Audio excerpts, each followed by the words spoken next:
Pra, pra, pra, pra, pra. Conversation That Matters Show, episode number 12? pra, pra, pra. Version 2, because last time we didn't finish. We had internet connection things, problems. Shit happens. What can you do? Yeah, shit happens indeed. We're gonna be 1 week late to reach our 100 episodes goal. So Doesn't matter. Doesn't matter. How's life, mate? Okay. I don't wanna brag about it or anything. But You will brag. but yeah. It's the first time since many months that I've been so optimistic and enthusiastic about the future. Okay. Tell me more. It seems like, do you know, like when you're trying to do, when you're practicing for something, okay, and you know the what we call the competence curve. Yeah. You know, it's most of the time you're in a plateau like this, but then like what we call a growth spurt happens, like choop, and then choop. Okay, so which means that most of the time you're spending on a plateau, and then like there's this turning point where growth happens, and you experience it in a way. It's like an epiphany, you know. So I feel like I am at the level where I am getting through some plateaus, and these plateaus mostly have to do with certain behavioral patterns of mine that I struggled to improve, but I finally got it. Like, I'm super confident about it. And that's why I'm so optimistic about the future, because I know that given today's circumstances and today's momentum, if I like project that into the future, I can see the potential, and this excites me very much. Nice. GG. Yeah, and I give you credit for it too. Like I told you before, also on the podcast and off the podcast. Like, yeah, you've helped. Definitely. Productivity, you mean? Yeah, regarding productivity, like hacks and tips and tools, of course, tools and stuff like that, and the mere fact that it's like you are a companion, a traveler, like with me along this thing. So this also helps, and this also makes you think about how important it is to surround yourself with people that are like-minded. And beautiful, as I am. Handsome. Yeah, of course. Beautiful, handsome, intelligent, romantic, humorous. Stop now, come on. Stop, Stratis. Yeah, so, and I'm also, of course, super grateful, because it's like you only get to experience every moment once, but when you find the right like environment and people to construct your life, like to create your lifestyle and your life, and to manifest your choices and your behaviors into the real world, then it's like it's a blessing to feel like that everything is in the right place.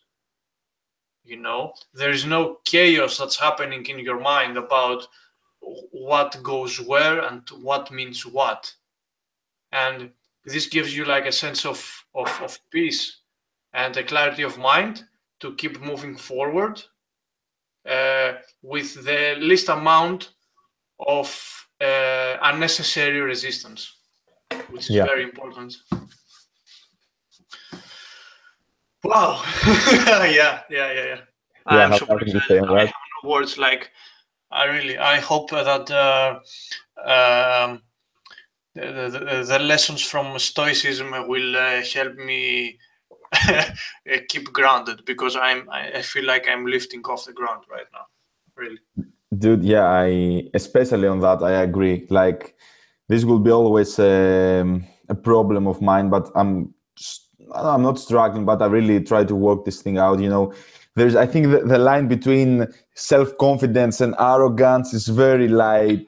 Oh yes, yes, yes. You're like, am I too much, or I'm not sure, and it's always go down to to remember being humble and keep your head down, keep working, because otherwise you can be lost, quote unquote, anyway.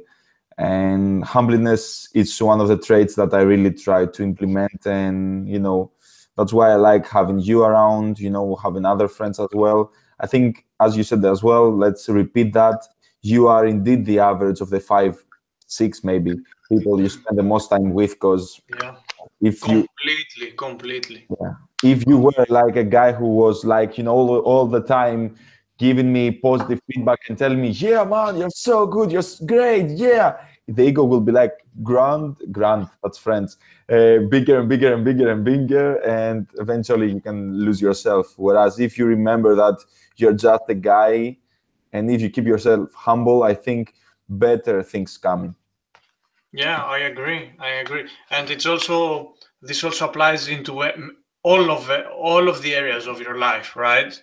So Yeah. it's like what they say that if you hang out with 10 millionaires, then you will be the 11th millionaire, right?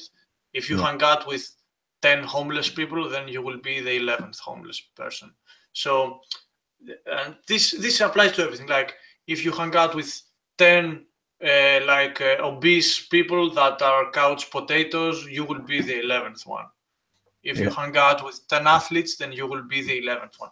It's so true. It's so true. So true. Because you make social pressure work for you and not against you in this way. If your social circle is about being better and improving and blah blah blah blah blah, all these things, then it's a positive peer pressure. I think the impact is huge. So I wanted to say something about improvement that I realized in the last 2 to 3 months, maybe. And it's the idea of compound interest. So, yeah, of course I would go there. You know that.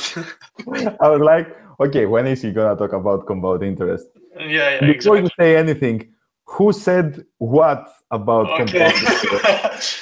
Because Why, Yannis? Thank you for asking. Small parenthesis, guys Yeah. that are listening or watching this right now. I literally heard this from Stratis 10 times in the last week. Probably. But you are right on that. So please unleash your thoughts. So what has Albert Einstein to do with the idea of like the economic terms of compound interest? Okay, so for those that don't know what compound interest is, it's basically the idea that if you have an initial capital, let's say that you start investing with 100 euros, okay, and the interest rate is 1% every month, then this means that after a month you will have 101 euros, and after a month you will have 101 euros plus 1% of 101. Okay, so you get this multiplicative effect on your initial capital, and this is why it's called compounding the interest. Okay, because it multiplies very, very fast. And this follows like an exponential curve. Like you start slowly, and after a while, it's go like this. So it's very similar already. You can see to what we talked about before about the growth curve, right? The competence curve. You start with a plateau, and then it shoots up very fast. So Albert Einstein, about compound interest, he said that compound interest is the 8th wonder of the world, and the people, if you understand what compound interest does, then you get paid. If you don't, then you pay. which means that it's a huge opportunity and it's a huge concept to understand about compound interest. Okay, so we've all heard the idea of 1% better every day, right? So someone who doesn't understand compound interest would say that I would ask them like, okay, let's say that you're doing 1% better every day. So after a year, how much better you got? And they would say that 365%. This is actually wrong because it compounds, okay? Your progress, like everything else, if you do it consistently, it compounds. So instead of 365%, you can do the math. It's very easy. You find out that after 365 days, after a year, you would actually be 3,800% better, 3,800% better. So instead of like 3.6 times better, it would be 38 times better, right? It's more than 10 times better than you thought you would be, okay? And this applies to fucking everything. Like if you're investing money, this applies. If you're doing business, this applies. If you are trying to increase your weights at the gym, this applies, your competence at least, okay? Not the numerical value of your weights, but your competence. And this applies to everything. If you do consistent effort over time, you will get good very, very fucking fast. And it will happen much faster than you think. It won't happen easier, but it will happen much faster than you think. And the moment you realize that, then you will see how valuable it is for you to start fighting now, really start now, and you will see your returns as soon as possible, and they will be huge. And the sooner you start, the faster, the sooner your progress will compound, which means that you will get your results faster, and over time, in the long run, your results will even be better than if you had started later, okay? So this is the idea of compound interest. You guys and girls, you have to understand it. It's like, it's so important. If you hate math, just understand that. I don't care about Pythagoras theorem or anything, but you have to understand the concept of compounding your interest. It's so important. Please do it. Yeah, I agree on that. Mostly on the terms of mostly on the terms of that for me, from mathematic view anyway, I can say too much, or from a financial view, but for me, it's super important for us to understand that this, as you said, goes to everything, every fucking thing, actually. Because if you think that, like the habits, we talked in the previous podcast, if you think like the stuff you do, the stuff you think, if you think positively, then you will create a compound effect, compound interest effect, or like maybe a snowball effect, that the more positive thing you have, the more positive you will get. Yeah, we exactly. talked over the phone the other days that really good things are happening to us right now because of all the things that we've been through, and all the things that we're thinking and trying and hustling and stuff like that. The same goes to the habits. If you implement 5 minutes of meditation every day, in 1, 2, 3, 4 months of time, you will get like amazing results in your body, soul, mind, heart, right? Then again, if you commit into the gym, after 1 week, you're not gonna get much, but with the whole hypertrophy that happens to your muscles, you get bigger and bigger and bigger. Reading books, you get wiser, wiser and wiser. And also, the same thing I think goes to failure as well. And that's something that just came into my mind, and I'm really curious to see what you think about that. If someone fails a lot and keep a negative view on his failure, I think you won't be able to rise up. Whereas if someone fails and be like, okay, mate, I have to think about it. What did I do wrong? How can I change it to a lesson? How can I make this obstacle become the way?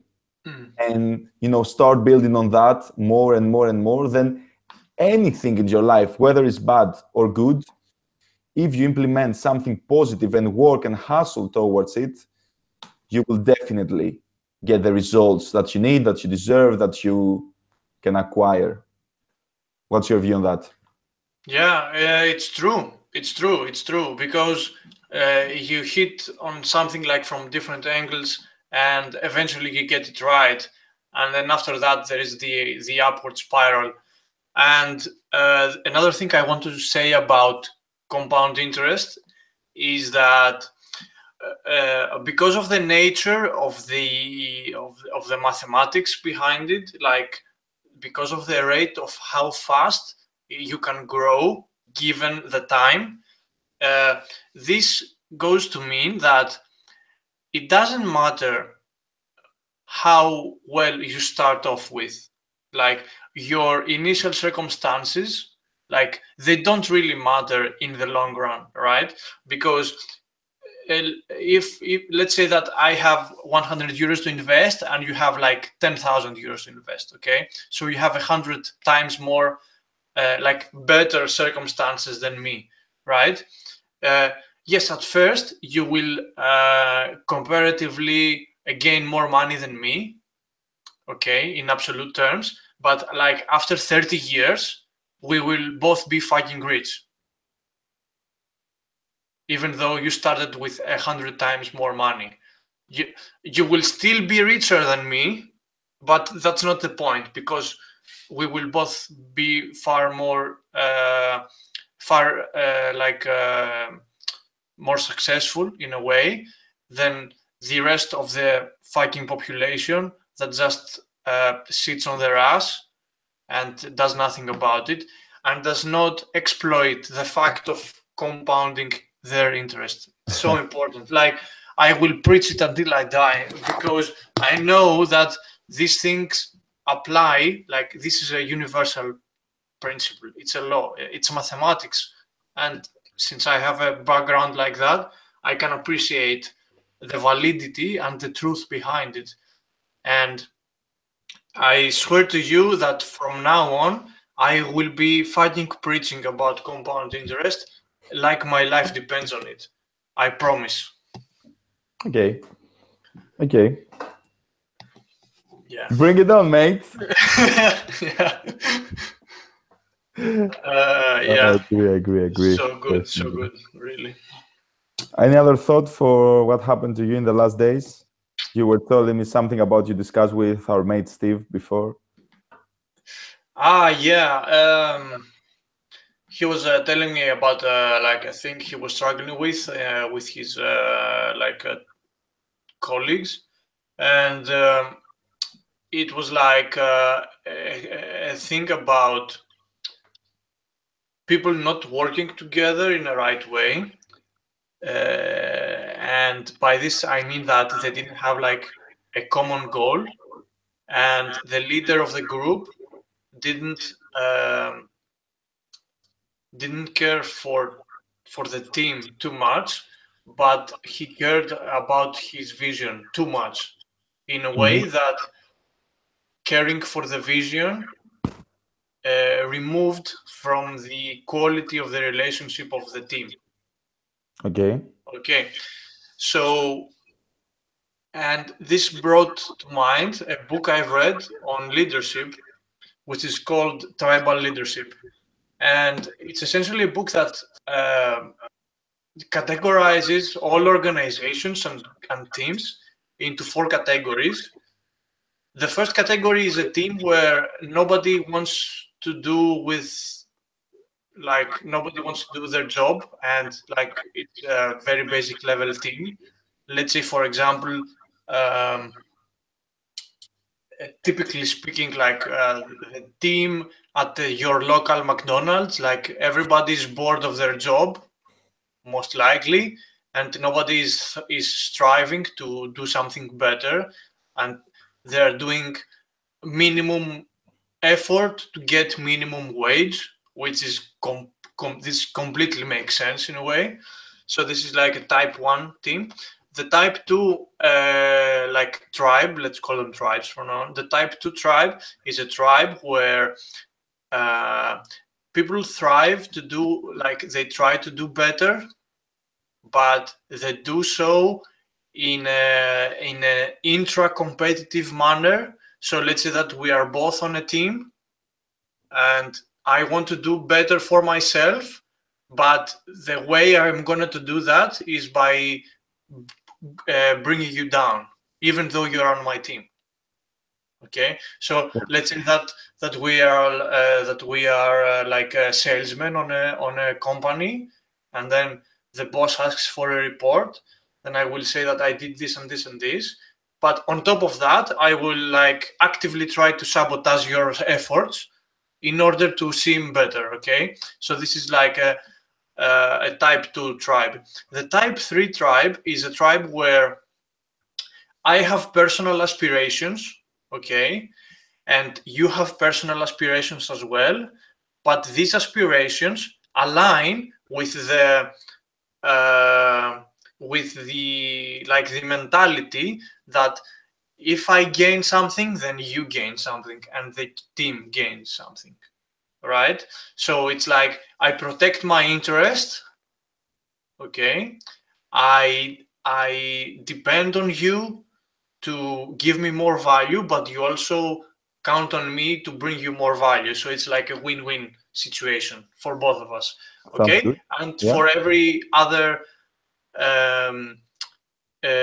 like every other relationship in a group. Okay, so it's same for me and you, and then it's the same for you and Maria, and same for Maria and me. So it goes every way possible.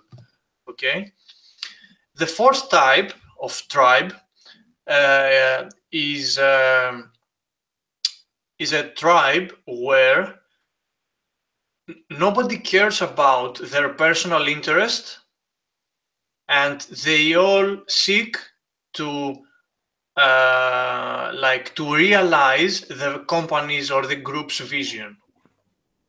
Okay, Okay. Nice. so Yeah. very like bright example of it is religious cults. Okay, because I believe in God, you believe in God, and you don't care about your life. I don't care about my life. I don't care about the success of our group per se, because what I care about is pleasing God. Okay, and the way to do it is to do XY charity, do XY war, crime, or anything like that. Okay, so the interesting thing is that in the type 4 category of groups is where innovation happens. Okay, because everybody is so passionate about what they're doing, which immediately elevates the quality of effort they put into and the amount of commitment that they have Okay. towards achieving the group's goals. Okay, Mm-hmm. however, statistically speaking, only about 0.5 to 1% of these such groups sustain themselves over time. And Which that's means because. that's because there is not enough proper communication between the individuals of the group to create a welcoming and warm and sustainable environment, okay, for the group to continue working for a long time. Okay, Yeah. so actually what the author promotes in the book, I don't remember the author's name, but the book is called Tribal Leadership, is actually trying to perform a type 3, like to create type 3 groups. Mm-hmm. Okay, Win-win. because yeah, you have to create win-win situations for people inside your group, and this over time can even outperform the type 4 groups because it is more sustainable. And as I said before, like it compounds over time and you can get exponentially better if you have the patience to do it, right? But it's very important, like, and I think a great role model for it is Gary Vaynerchuk, because I don't know if he does it, but what he promotes as an idea is the idea, like when he's talking to his employees, is that he's saying that I am working for you, you're not working for me, right? So the idea is that he tries to make everyone feel as comfortable as possible and feel like they're winning without sacrificing things that they don't want to sacrifice in order for them to to keep them running the company, right? And this is so important. And I've seen this time and time again that the visionaries are not the leaders. And this is so important to see throughout history. The visionaries are never the good leaders. The good leaders are people that care about who they are leading and not about the vision. If you think about it, well, like a great example for this is, for example, Ernesto Che Guevara, Mhm. because Ernesto Che Guevara was a great visionary that led a revolt, like in Cuba, for example, and in other Latin America countries. But he wasn't a good leader per se to construct a system where people will thrive for a long time. He wasn't interested in that. That's why after the revolution in Cuba happened, Ernesto left Cuba. He didn't care about it anymore. He thought that it was okay. Revolution happened. He didn't care about the people after the fact, you Yeah. know? Uh-huh. Or like he cared, but he did not apply himself in that way. So like, of course, I'm not bashing on Che Guevara or anyone, but I'm just stating about the uh, like the level of approach they have towards certain things. So Okay. when you're encountering visionaries, or when you have visionaries in your team, you have to let them know that, of course, you can be the intellectual guide, the prophet, the philosopher for us, or something like that. But leadership needs to happen in another through another person, because it otherwise it just won't be sustainable. Mm-hmm. Yeah, I get what you say. Yeah. Um, from my perspective, at least, because you have your own company, and I used to work with another company like 2 3 years ago, and for me, it's crazy, how much some little things can destroy a company or a group, and how little things can make it work. Like, Yeah. for example, on my last team we were 4 people, and all 4 of us, we were doing exactly the same things, and we had the same position in work. And it's crazy because I had this discussion with my father, and I told him that, you know what, we're 4 people and we have these problems. And he told me, son, there is a reason why there is only one CEO in every company, because at some point you will either have different parties within the group, where like the 2 people will support, I don't know, you going on the left, and the other people will support you going on the right, Mm-hmm. and this will create conflict.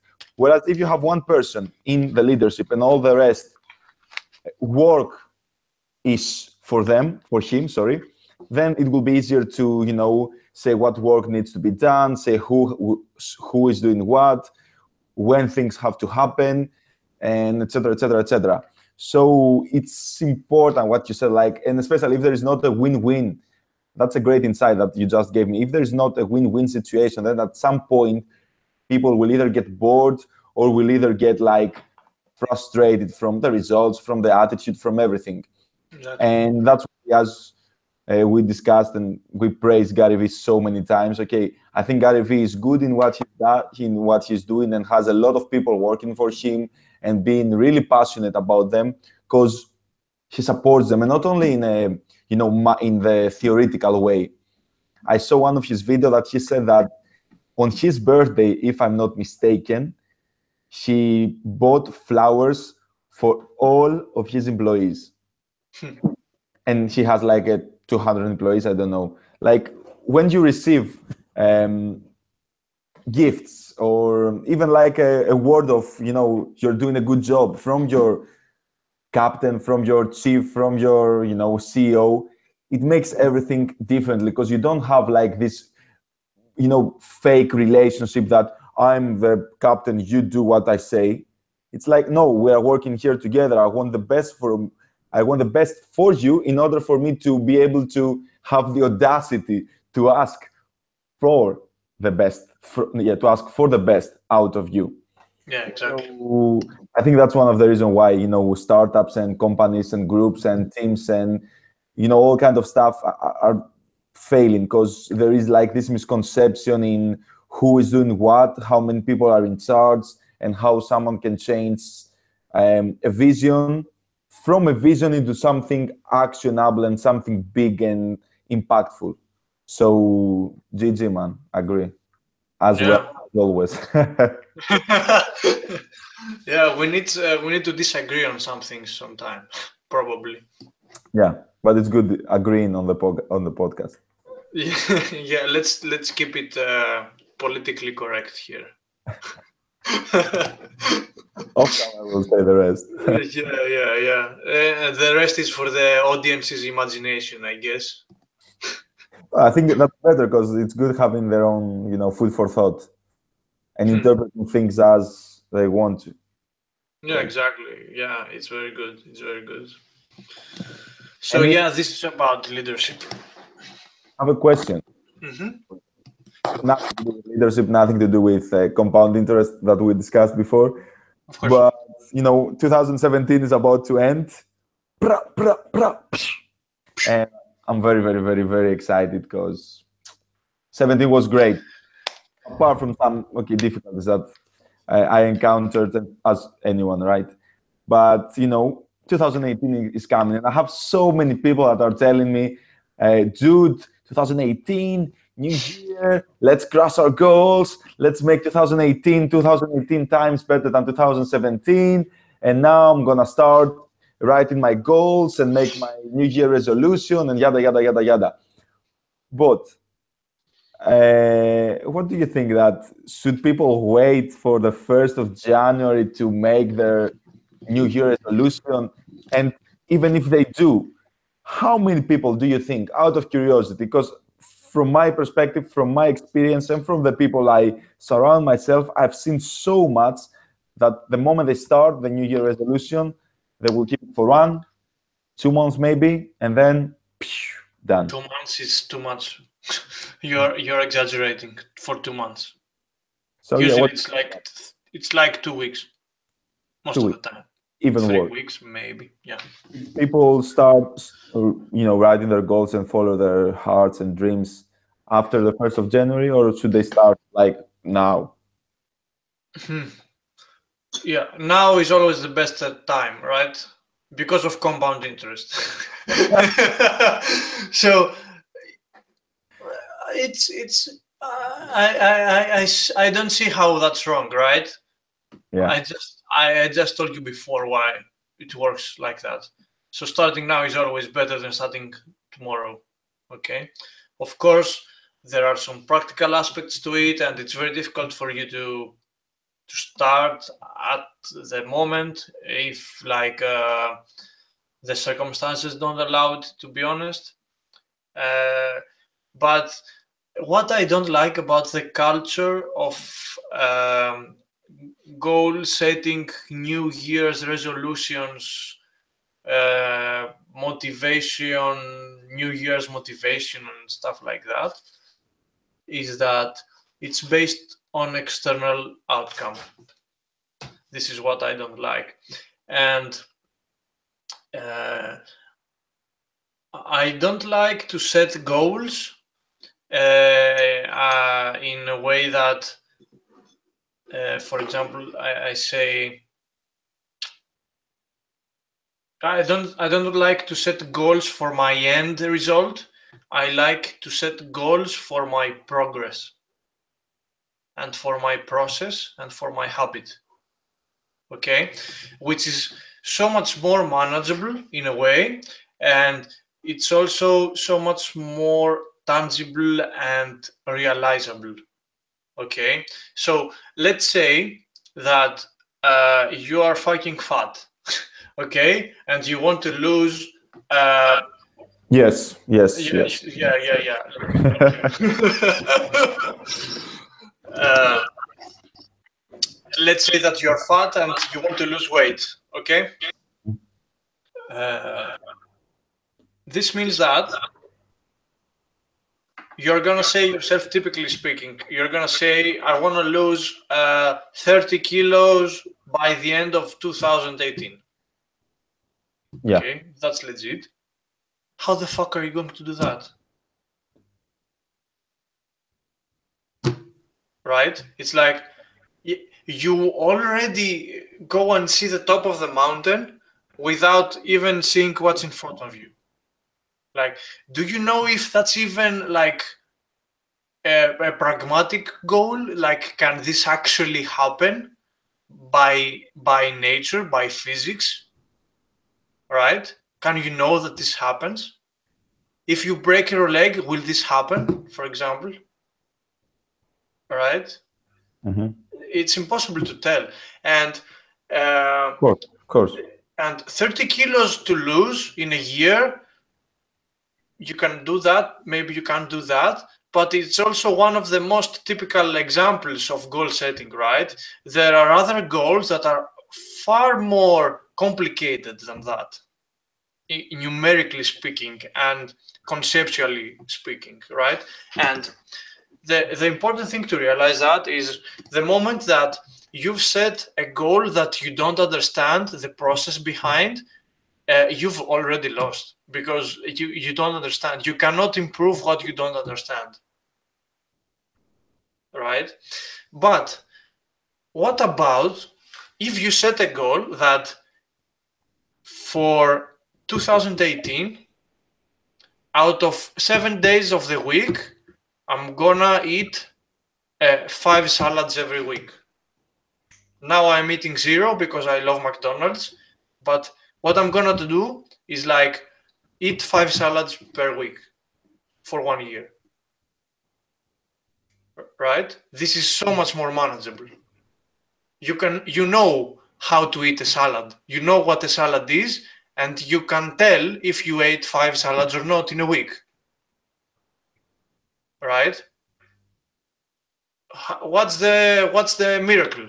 The miracle behind it is that if you do that, you're gonna lose 30 pounds, 30 kilos, without even like thinking of it. Yeah. Right? And this is the importance of process. The goal should not be like, I want to get buff, like I want to put on 15 kilograms of muscle. No, I want to be able to go 3 times per week at the gym. That.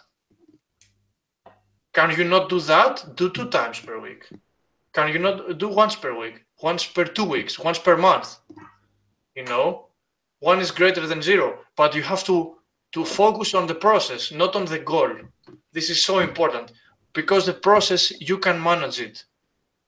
A goal you cannot manage.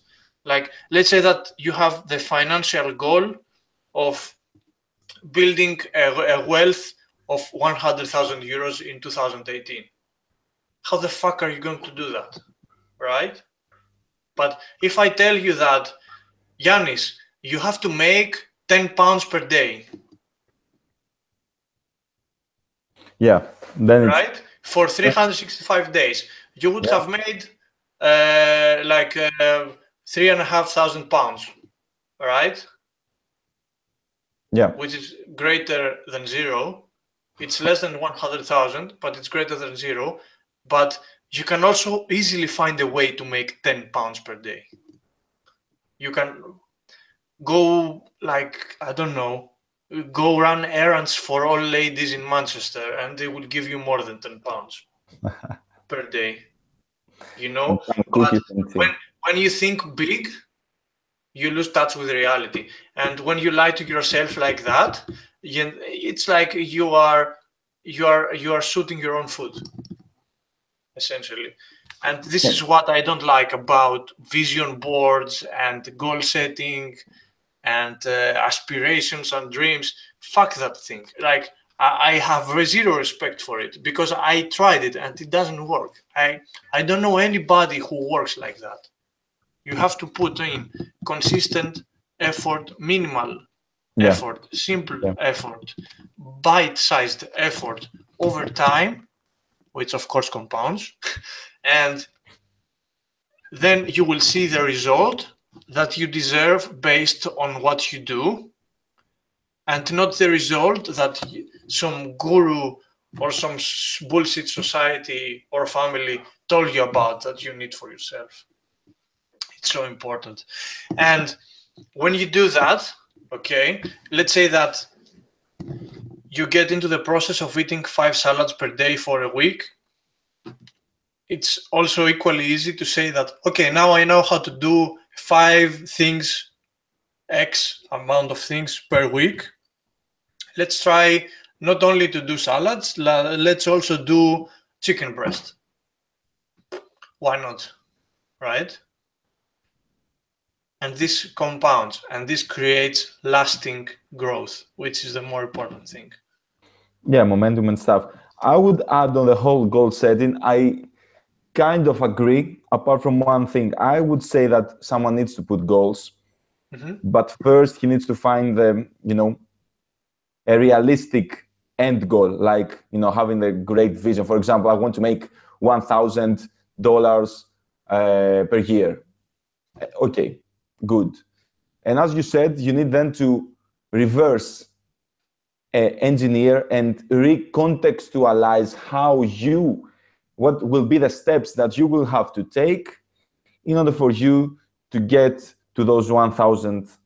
Maybe we're saying the same thing, I'm not sure, but in order for you to go to your end goal. So yeah, put a realistic goal, but also put little goals that will get you there, but make them small, practicable, and actionable goals. Like, don't say, I will find a second job.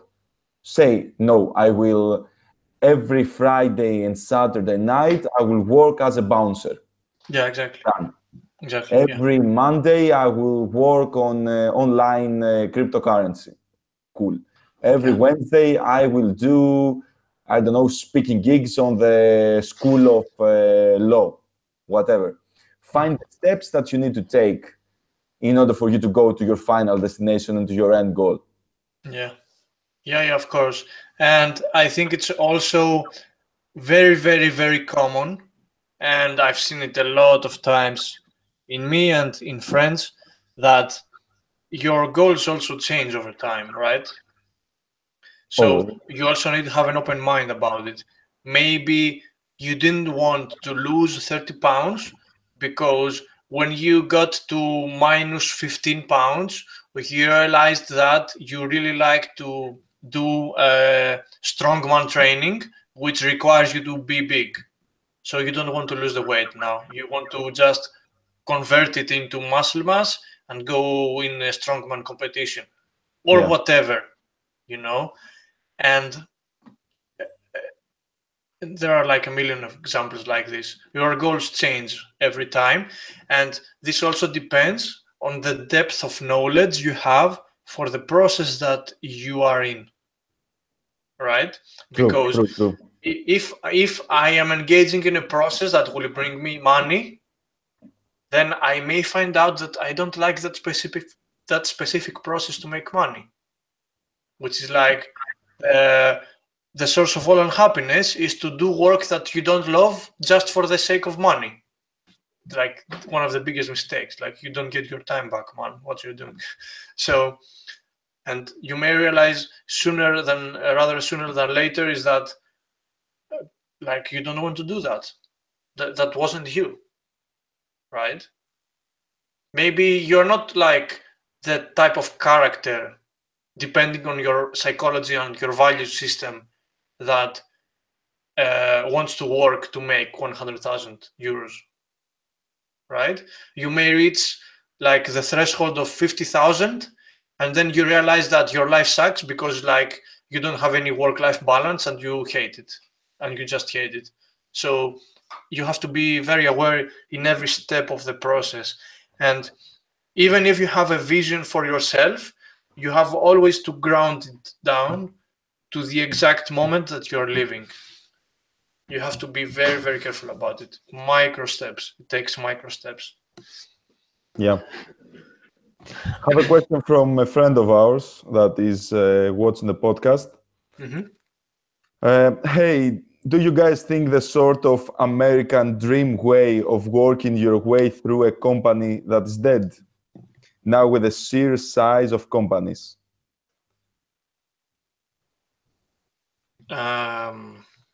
So I think, not 100% sure, that he's asking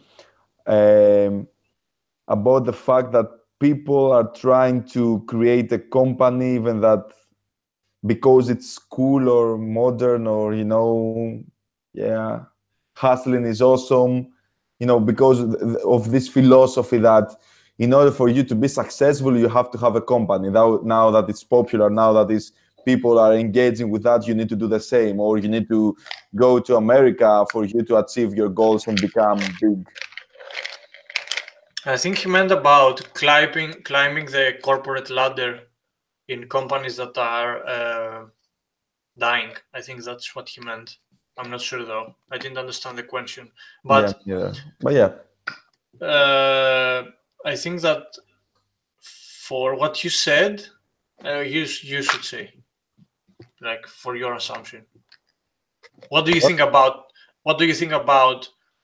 people that are ambitious or vain enough to like start their own company because of the culture that exists today?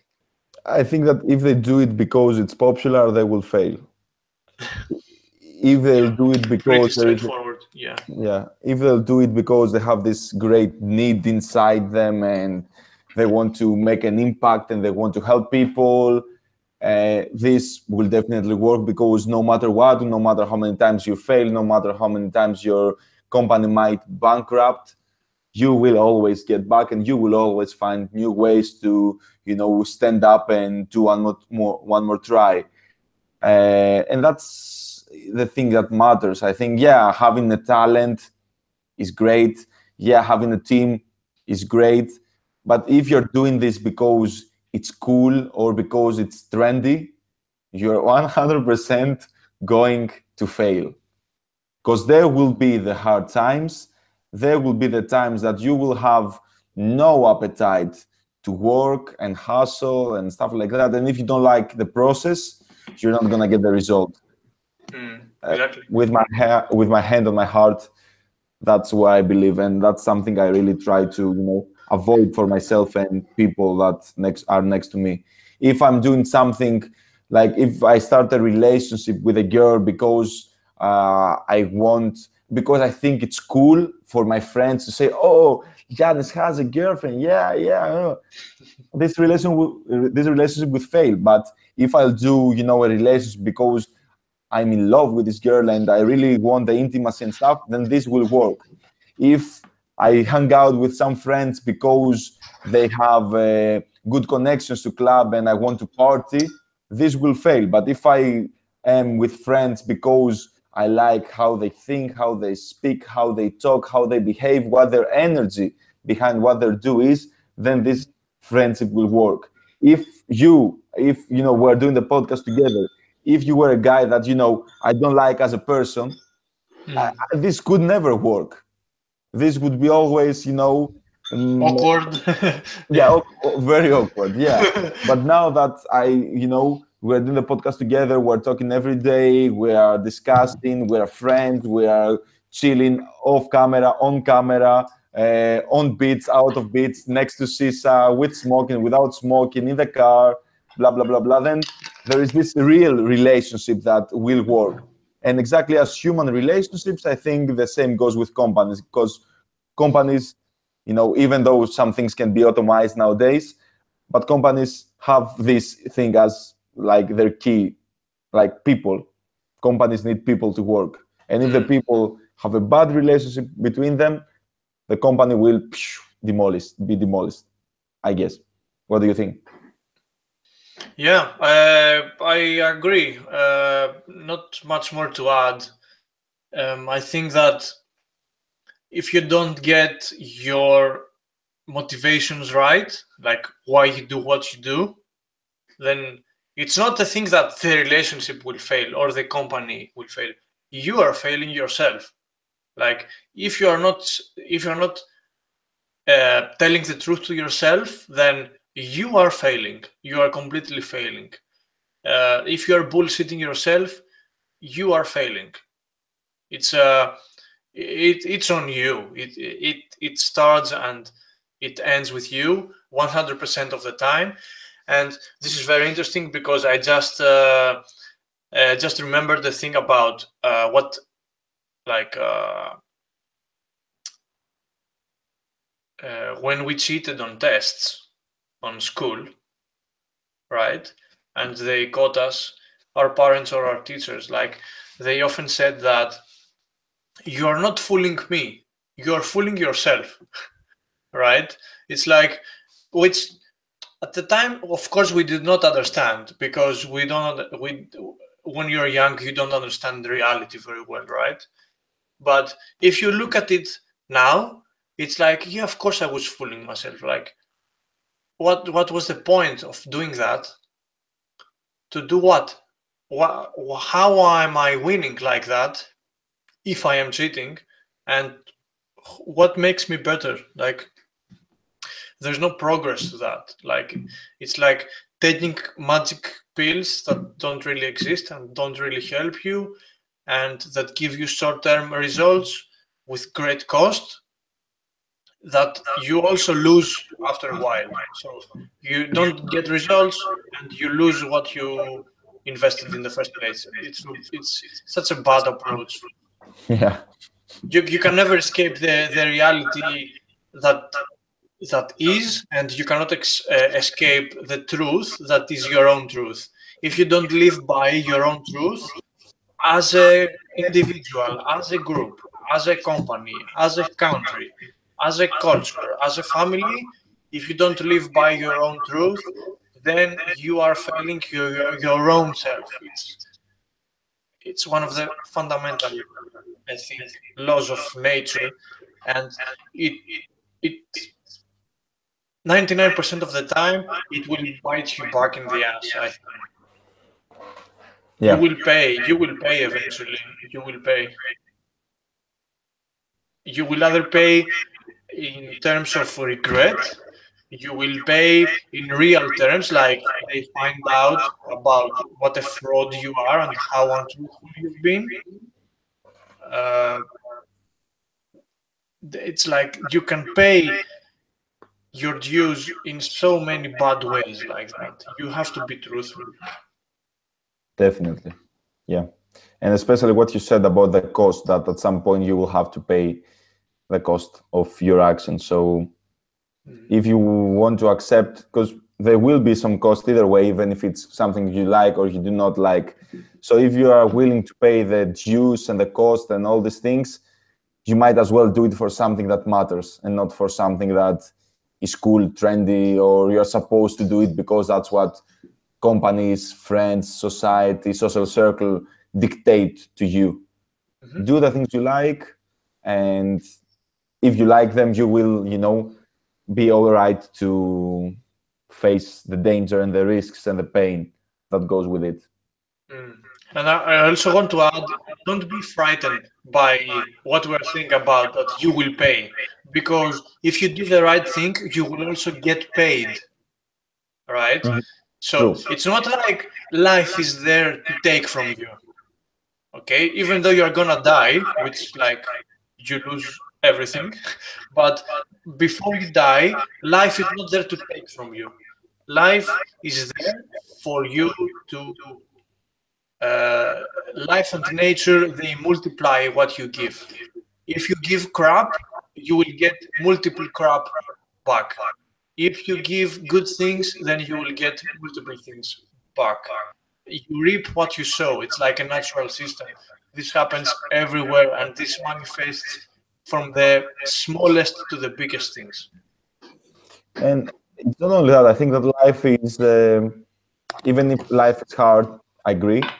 We need to remember that life is hard, but not like not dangerous, like not in a bad and very I cannot explain, but anyway, where I want to end is that whatever happens in your life is happening for a reason. So even if you implement like some things and then you get some bad, sad, painful moments, those moments are still good for you because that's the way of the life telling you that, mate, I think you did a mistake here. So take the mistake so you can wake yourself up, ground yourself, and realize that you're not a special snowflake.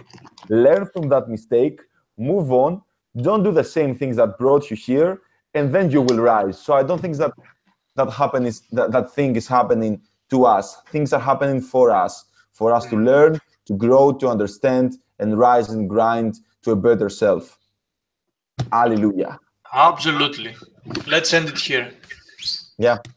Any final thought? No, let's end it here. Perfect. So, guys, compound interest. Sorry. Read about compound interest. Please, I beg of you, guys. Please do it. Compound interest. Guys, do it because I'm cheering this for the last couple of weeks. But so this is right. Anyway, thank you very much for watching Conversation That Matters Show, episode number 12. And as always, we'll see you next week for episode number 13. And till then, Merry Christmas. Oh, fuck yeah. It's Christmas. Right? Oh, yeah. Till then, Merry Christmas. Enjoy your time with your family and friends. I'm going back home, back to Greece. So I cannot be more excited than that. And yeah, if you have any questions, drop it on the comments below, and we will bring it up on the next episode. And of course, don't forget to subscribe. It will mean the world to me. And follow us on social media at Stratis Karad for Stratis and at Yannis _Pantelis for me. Till the next time, compound interest. Peace. Bra, bra, bra, bra.